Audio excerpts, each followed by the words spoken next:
Listen, child, and let your heart tremble at the question the ancestors whisper in the dark. What kind of father would pound his own daughter into the earth like yam in a mortar? Before we begin, if stories like this touch your heart, please like the video, subscribe for more, and tell us in the comments where in the world you're listening from. It means a lot to us. The land of this tale is not one you find on any map.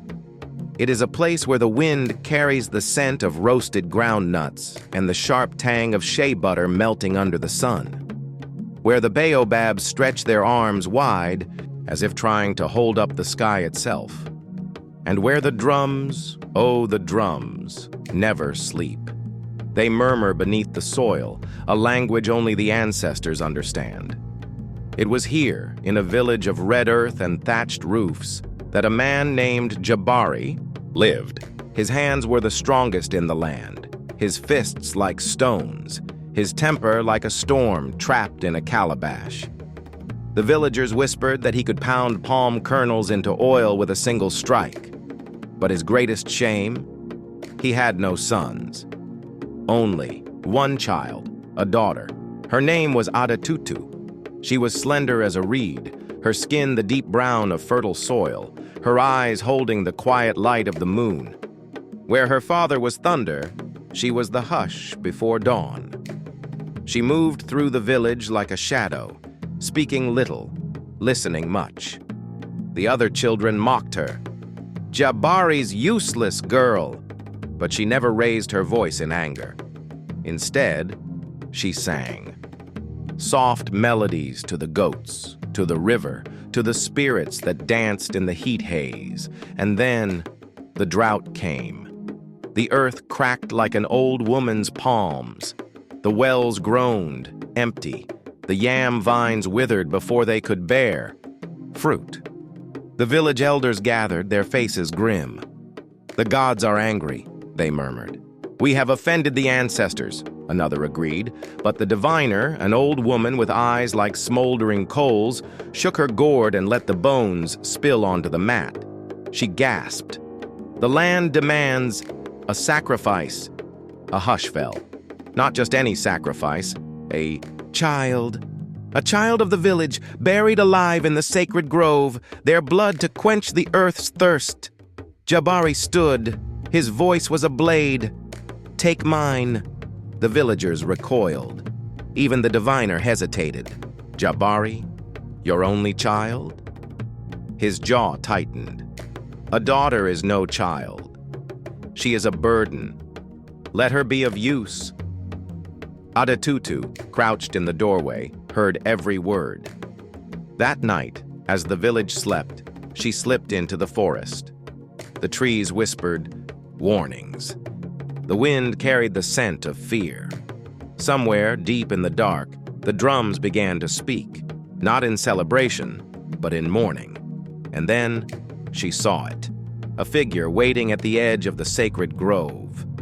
Not her father, not human. Its eyes glowed like dying embers. Little bird, it crooned. Do you know what happens to girls who are given to the earth? Adetutu's breath caught. The thing smiled. Let me show you. The thing in the grove did not walk. It flowed like smoke over water. Its limbs were too long, its fingers too many. When it breathed, the scent of wet soil and rotting fruit filled Adetutu's nose. You are brave, little bird, it whispered, voice like rustling leaves. Or foolish. The earth does not forgive those who walk into its mouth. Adetutu's knees trembled, but she lifted her chin. I am neither brave nor foolish. I am unloved. The words tasted bitter. The spirit threw back its head and laughed, a sound like cracking branches. Ah, a truth as sharp as a thorn! It circled her, its shadow swallowing the moonlight. Your father would grind your bones into dust for a single drop of rain. Tell me, why should the gods spare him? A hot tear traced Adetutu's cheek. She did not wipe it away. I do not ask for his mercy. I ask for a chance. The spirit paused. What chance? To prove a daughter's worth. The grove fell silent. Even the crickets held their breath. Then the spirit's many fingers twitched. Very well. It crouched until its glowing eyes leveled with hers. 3 trials.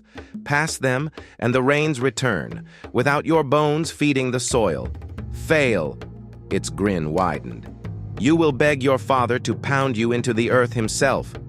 Adetutu swallowed. What trials? The spirit snapped its fingers. The world ripped. Suddenly she stood not in the forest, but in a vast golden field under a bleeding sun. Before her sat a giant mortar and pestle, the kind used for yam, big as a hut. Inside the mortar lay a single, shimmering seed. The spirit's voice echoed from nowhere and everywhere. First trial. Pound this seed into life. Adetutu's heart pounded. How? It's too small. It will crush to dust. Is that what your father thinks of you? The spirit taunted. Then prove him wrong. She gripped the pestle. It weighed more than sorrow. As she raised it, the wind carried the distant sound of her father's voice, cursing her name. She brought the pestle down, but not on the seed. Instead, she struck the earth beside the mortar. Once, twice, thrice. The ground trembled, the seed sprouted, vines erupted, twisting up the pestle, blooming with flowers as red as a setting sun. The spirit hissed. Clever girl. You knew the seed was not the test. The land was. Adetutu wiped her brow. A farmer's daughter learns. You do not force life, you coax it. The spirit snarled, then vanished. The field vanished with it. Now Adetutu stood at the edge of a roaring river, its waters black as midnight. A canoe of human bones floated before her. The spirit's voice slithered into her ear. Second trial. Cross the river of tears. But beware, the water hates the unloved. It will swallow you whole. Adetutu stepped into the canoe. Immediately the waters howled, waves clawed at the bones, whispering, "Why struggle? Your father has already drowned you in his heart." Adetutu closed her eyes and sang, the same soft melody she sang to the goats, to the moon. The river shuddered. The waves stilled. For the first time, the spirit sounded uneasy. How? Adetutu opened her eyes. Even angry waters recognize a lullaby. The canoe touched the far shore. The spirit materialized before her, its form flickering like a dying flame. One trial left, little bird. Its voice was no longer amused. And this one will break you. It grabbed her wrist, and the world burned. They stood in the village square at high noon, but the huts were empty. The air smelled of ash, and there in the center knelt her father, Jabari, his mighty hands bound, his head bowed. The spirit loomed over him, now wearing Adetutu's face. Last trial, it crooned. Watch as I become the daughter he always wanted. Strong, fearless, worth loving, and when he embraces me, you will fade into the wind, forgotten. Adetutu's breath caught. No! The spirit as Adetutu stepped forward, flexing newfound muscles, grinning with newfound cruelty. Father, it called, I have returned to save you! Jabari looked up, and his eyes filled with horror. That is not my daughter, he growled. The spirit froze. What? Jabari strained against his bonds. My Adetutu does not strut like a warrior. She does not smile at another's pain. You are not her. The spirit shrieked, its disguise melting like wax. Impossible! You despised her! Jabari's voice broke. I was a fool! Adetutu stumbled forward, tears streaming. Father! But the spirit exploded in a whirlwind of leaves and shadows. Lies! The trial has failed. The village will wither for your weakness.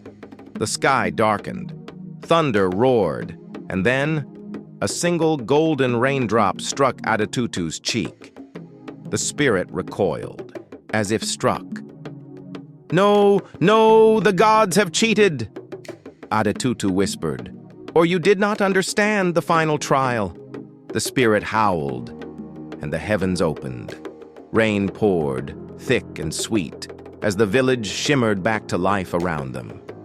The spirit's form unraveled, its voice fading into the storm.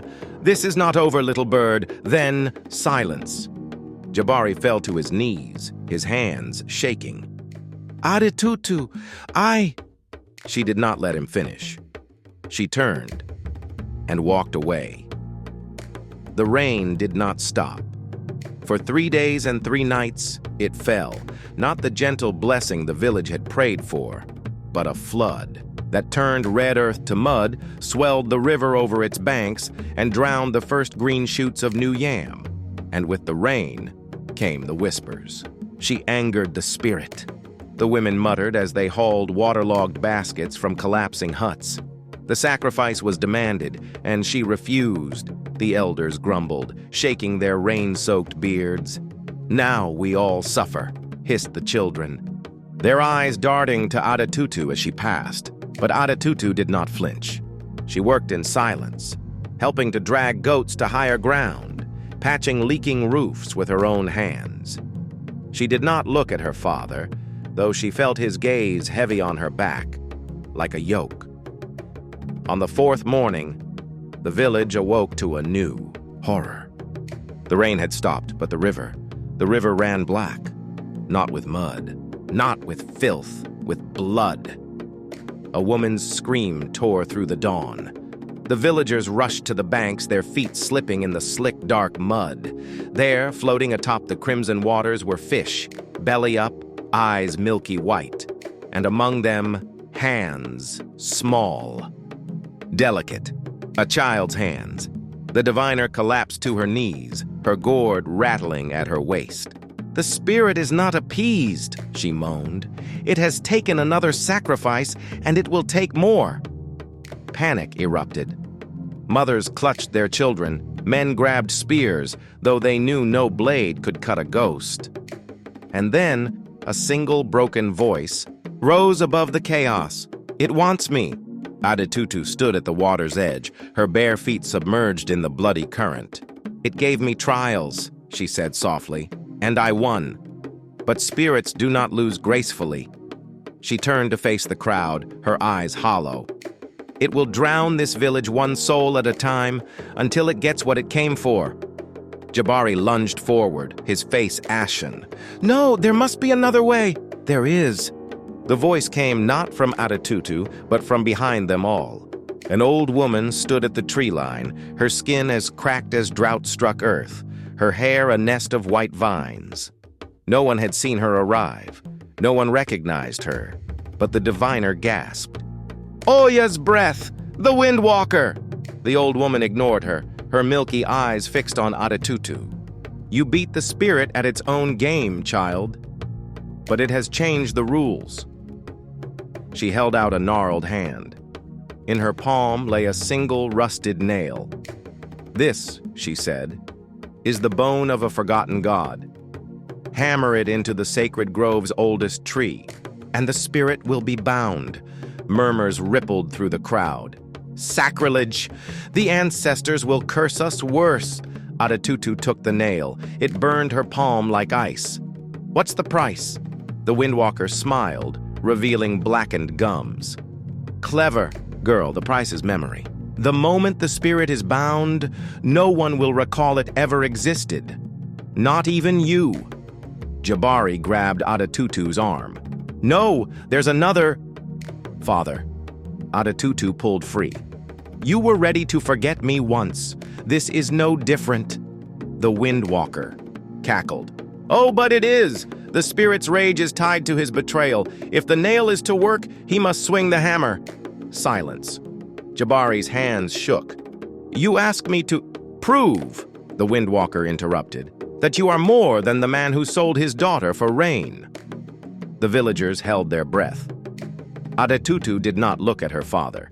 She simply turned and walked toward the sacred grove, the nail clenched in her fist. After a heartbeat, Jabari followed. The sacred grove was no longer green. Where once lush ferns had whispered and ancient trees stood sentinel, now only twisted husks remained, their bark peeling like dead skin.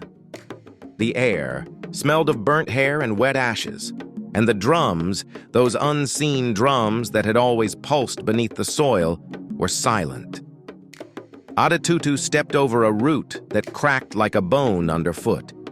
Behind her, Jabari carried a stone hammer, his arms trembling not from its weight, but from the thing clutched in his daughter's hand, the rusted nail, the god's bone. The Windwalker had vanished, leaving only her final warning echoing in Adetutu's skull. Drive the nail deep, and the spirit dies, but hesitate, and it will wear your face forever. Ahead, the oldest tree in the grove loomed. A massive iroko, its trunk wider than 3 men. Its roots formed a gnarled archway, like a mouth frozen mid-scream. And there, between those roots, movement. The spirit oozed from the shadows, its 2 long limbs unfolding like a spider's. It no longer wore Adetutu's stolen face. Now, its features shifted. One moment, a laughing child, the next, a weeping elder, then a snarling beast. "Little bird," it cooed, "did you really think a nail could kill me?" Adetutu's throat tightened, but she lifted the nail. "Not kill, bind." The spirit's laughter sent crows exploding from the dead branches. "Bind me to what? This grove is already a corpse." It lunged forward, its fingers elongating into talons. "Give me your name, and I'll spare the village," Jabari roared, raising the hammer. "Stay back!" The spirit paused. Then slowly it smiled. "Ah, that's the problem, isn't it?" It tilted its head. "You never gave her a name worth keeping?" Adetutu froze. Because it was true. Adetutu was not the name her mother had whispered when she was born. That name, her real name, had been buried with her mother in the birthing sands. Jabari, in his grief, had called her only child for a full moon, until the villagers grew tired of it and named her after the season she survived. Adetutu, the one who came through the wilderness. A label, not a name. The spirit saw her understanding and pounced. "No name! No power! The nail needs truth to bite!" Its form swelled, filling the grove. "Run, little bird! Let me have this rotten world!" Jabari stumbled back, the hammer slipping from his grip. But Adetutu caught it. Her hands blistered, where they touched the stone, but she did not let go. "Father," she said, her voice steady for the first time in her life. "Tell me my name." Jabari's eyes widened. I can't. Tell me!" The spirit howled, its body contorting. "Silence her!" Jabari fell to his knees, and then he sang. A lullaby. The one Adetutu's mother had crooned the night she died. The one Jabari had sworn never to sing again. And in the song, a name Adetutu's breath hitched. That was the sound her soul had been waiting for. The spirit screamed, and Adetutu moved. She plunged the nail into the Iroko's trunk. Jabari's hammer fell, once, twice, thrice. The grove shuddered. The spirit's wail split the sky as the nail sank deep, its rust flaking away to reveal gleaming silver beneath. The trees groaned, their roots twisting like snakes around the spirit's limbs, dragging it down, down into the earth. "No, you can't!" The spirit's voice cut off as the roots swallowed its head. Silence. Then, a single green shoot pushed through the dirt at Adetutu's feet. The grove was alive again. Jabari sobbed, clutching his daughter's shoulders. "I remember now. Your name is..." Adetutu pressed a finger to his lips. "Shh. Names have power, father." She smiled sadly. And I am about to forget. For the Windwalker's warning had been true. As the first true rain in seasons began to fall, Adetutu felt it. The memories unspooling inside her, the spirit, the trials, the nail, all fading like ink in water. The last thing she heard before the forgetting took her was Jabari's broken whisper, "I will say it every day until you remember." Then, darkness. The village forgot. The blackened river cleared overnight, its waters returning to their familiar muddy brown. The yam shoots pushed through the soil with renewed vigor, their leaves broad and glistening. The children laughed again, their bare feet kicking up dust in the square, as if no horror had ever touched them. Even the sacred grove flourished, its trees greener, its shadows softer. But in Jabari's hut, silence festered. He watched his daughter, this strange girl who bore the name Adetutu, but carried a weight in her eyes he could not name. She moved through her days with quiet efficiency, grinding cassava, drawing water, singing to the goats, but sometimes she would pause, her hands hovering mid-motion, as if waiting for a memory that refused to come. And every evening, as the sun bled into the horizon, Jabari would kneel before her, take her hands in his calloused ones, and whisper, "Your name is Oluwatomi." "God is enough." Adetutu would frown, a flicker of confusion crossing her face. "That's not my name, Father." And Jabari's heart would splinter anew. Then, on the night of the full moon, the drums started again. Not the earthly drums of the village musicians, but the other drums, the ones that lived beneath the soil. Their rhythm was different now, not a warning, but a summons. Adetutu woke, gasping, her skin slick with sweat. Something was calling her. She slipped out of the hut, her feet carrying her past the sleeping village, past the fields, to the edge of the sacred grove. The trees parted before her, their branches bowing like respectful elders, and there, in the center, stood the ancient Iroko. At its base, the rusted nail still jutted from the bark, but now thin tendrils of silver vine coiled around it, pulsing. Faintly, like a heartbeat, a voice echoed from the roots. "Little bird, you almost won." Adetutu's breath caught. She knew that voice. Not with her mind, but with her bones. The spirit was not gone. It was trapped, and it was hungry. The silver vines trembled as the spirit spoke again. "The nail holds me, yes, but nails can be pulled. And when I free myself, I will take everything." Adetutu reached out, her fingers brushing the nail, and the world exploded behind her eyes.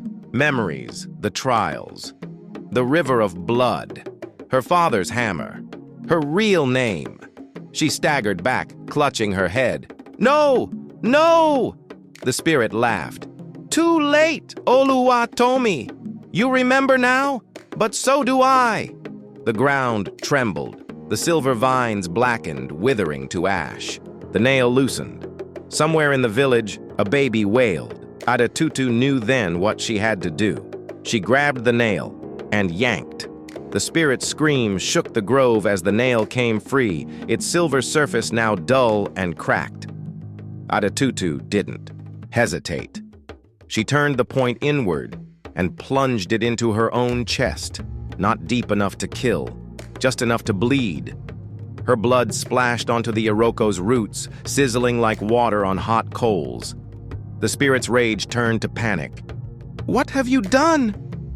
Adetutu smiled through the pain. "You wanted a sacrifice? Take me." She pressed her palm to the wound, her blood now flowing freely. "But this time, I choose it." The vines surged forward, not to attack, but to embrace. They coiled around Adetutu, weaving through her hair, stitching her skin to the tree, not as a prisoner, as part of it. The spirit howled as the roots dragged it deeper, its voice fading to a whisper. "You will fade." Adetutu closed her eyes. "No, I'll grow. And she did. When dawn came, the villagers found the grove transformed. The Iroko stood taller, its bark now streaked with silver. At its base, where roots met earth, a new flower bloomed, petals the color of Adetutu's skin, its center pulsing faintly like a heartbeat. And Jabari? He knelt before the tree, his forehead pressed to its trunk, whispering the same words over and over. Your name is Oluwatomi. Your name is Oluwatomi. Your name is... A breeze rustled the leaves, and for the first time the tree whispered back, I know, Father. A child forgotten is a forest unborn. Yoruba proverb, before you go. If this story touched your spirit, do not let it fade. Like this video so more souls can find it. Subscribe and ring the bell for daily tales that stir the soul. Comment below. Where in the world are you listening from? Share with someone who needs to remember their worth, for the ancestors are listening, and the drums never stop.